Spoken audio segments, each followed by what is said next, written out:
जो मर्ज़ होता है ना, उसके साथ एक लफ्ज़ इस्तेमाल होता है इटियोलॉजी, कि ये एक मर्ज़ हुआ है, इसकी वजूहात क्या हैं।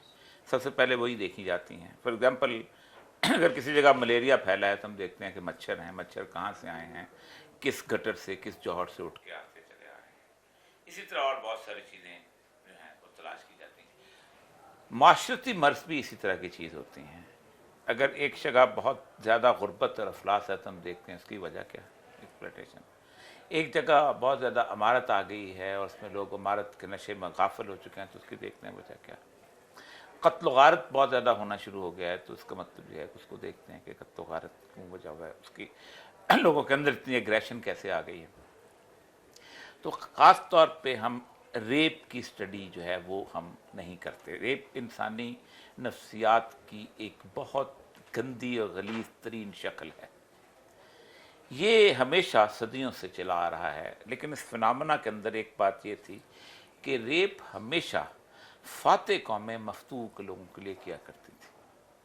उसके लिए आपको बकायदा जंग लड़नी पड़ती थी, जंग लड़ के दूसरे के इलाके पे कब्जा करना पड़ता था, वहाँ रेप करना होता था, वहाँ लौंडियों को उठा के औरतों को कैदी बना के लेके जाया करते थे।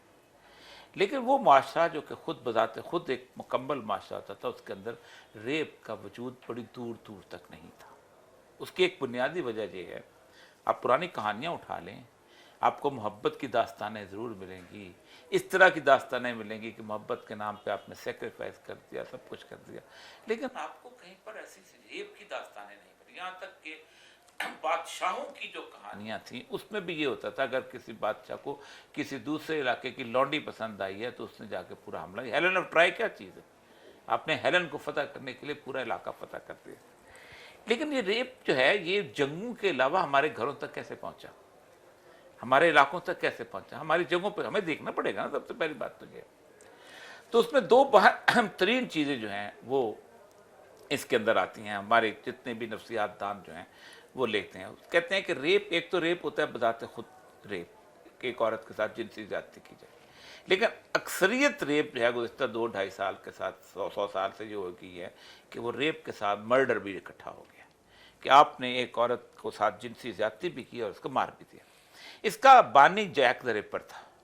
तो और जैक द रिपर के बारे में जब उन्होंने पूरी पूरी स्टडीज़ की, देखा, देखते चले आए, तो उसने कहा कि कोई एक खातून ऐसी नहीं थी कि जो एक मुनासिब लिबास जो कि उस वक़्त के हालात के मुताबिक मुरव्वजा इज़्ज़तदार लिबास था वो पहन के आती हो।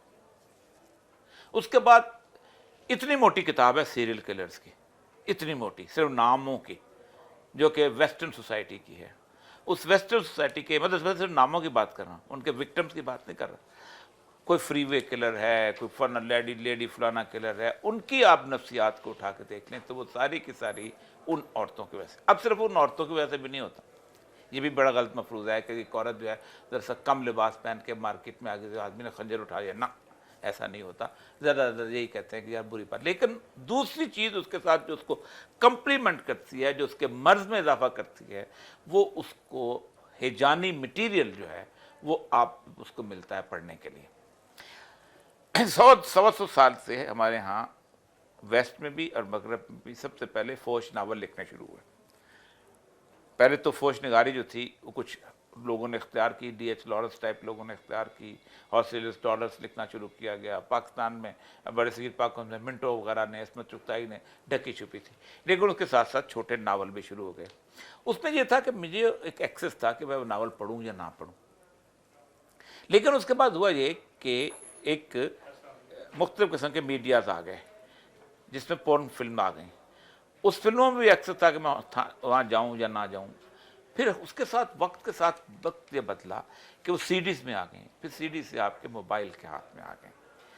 अब एक आदमी जो कि यूथ के अंदर एक हिजानी कैफियत के अंदर बाहर निकलता है और उसके सामने माशरे के अंदर तमाम तर मामलात के अंदर वो चीज़ प्रैक्टिस करने के लिए जो उसने वहाँ फिल्म में देखी है, कोई रास्ता नज़र नहीं आता, क्योंकि आपने फिल्म में तो उसको हिजान दिखाया हुआ है ना, वो चीज़ दिखाई थी जो मास्टर में अवेलेबल नहीं है।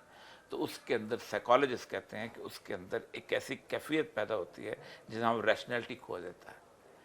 میں اس کا پیورلی سائیکولوجیکل انالیسس کر رہا ہوں. آپ 2 لاکھ ریپ کیسز کے اٹھا لیں, میں آپ کو اسٹڈیز بتا سکتا ہوں کہ اس کا بنیادی تعلق 2 چیزوں کے ساتھ ہے. ایک, آپ کو وہ علم, وہ مٹیریل دیا جائے کہ جو مٹیریل آپ کے ہاں معاشرے میں اویلیبل نہیں تھا, اور دوسرا یہ کہ آپ کے سامنے کوئی ایک تنہا معصوم بیچاری مظلوم علیحدہ عورت میسر آ جائے اور وہ کہیں سمجھ رہی ہو کہ یہ معاشرہ بڑا اچھا ہے, یہ پرسکون ہے, میں چلتے چلتے چلوں. یہ جو 14 انچ کا میڈیا ہے نا, یہ بہت ظلم کرتا ہے ہمارے ساتھ. میں ایک مثال اکثر دیا کرتا ہوں کہ پاکستان کے ماڈرن ترین گھر کے اندر بھی کیا کوئی بہن, بیٹی, بہو باتھ روم سے نکل کے اپنی ٹانگ ایسے دکھائے گی کہ میں فلاں کریم لگائی ہے اور میری ٹانگیں نرم ہو گئی ہیں؟ لیکن ہم اس ٹی وی کے اشتہار میں دکھاتے ہیں اور معاشرہ دیکھتا ہے اس کو, اور پھر ہم سمجھتے ہیں کہ یہ معاشرہ نارمل رہے گا. کسی بڑے سے بڑے ماڈرن ترین سیکولر ترین گھر کے اندر بھی وہ لڑکی نہیں کرتی. یورپ کے اندر بھی آپ سوچیں, میں نے بڑی بڑی میٹنگز کے اندر دیکھا ہے کہ وہ جیسے ہی کبھی کوئی عورت ایک گندے مرد کی نظر دیکھتی ہے ایک دم ہجوم کر کے ایسے ہاتھ رکھ لیتی ہے. کیوں کرتا ہوتا ہے ایسا؟ یہ بنیادی طور پر وہ خوف زدہ ضرور رہتی ہے اس سارے ماحول کے اندر.